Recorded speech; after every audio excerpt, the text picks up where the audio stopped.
So what's up? For today's video mga gar, gagawa tayo ng DIY trapand. So these are the things to use. First one, the fruit tray, trapal, metros, candle and lighter, scissor, ball pen, and the cable tie. First step, sukatin lang natin ang kanyang width and ang kanyang height and length and height again. Kapag nakuha mo na ang lahat ng sukat mga gar, sukat mo na siya sa trapal, then ganito ang dapat kalabasan yan mga gar. And ilalapat mo lang siya sa fruit tray mga gar.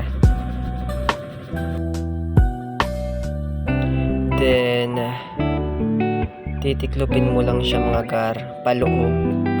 Yung unang gawa ko kasi mga gar palabas, kaya pangit tignan. And you're going to cut it.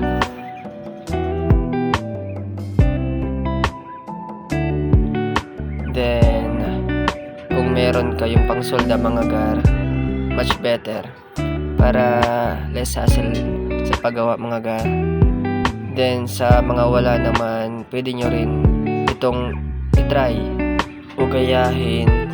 Kailangan nyo lang ng ganto, kandila and alambre mga gar, o kaya pako or any kind na mabubutas ang plastic.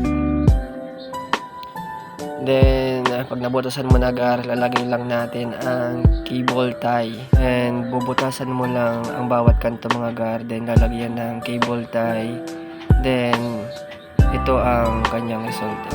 So yun, ito pala ang unang gawa ko mga gar. Nasa labas yung tiklop kaya pangit tignan, pero okay lang yan mga gar. Maliman sa umpisa, basta sa pangalawa okay na. Pero kung umabot pa sa pangalawa, pangatlo, ay wala tayong magagawa dyan gar. Tanga ka talaga. So ito pala ang pangalawang gawa natin mga gar. Hindi pulido pero natama natin ang unang pagkakamali natin.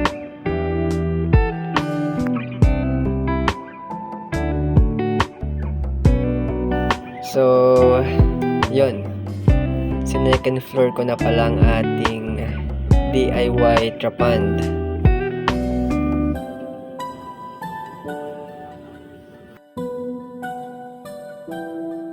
So ayun, hanggang dito na lang mga gar.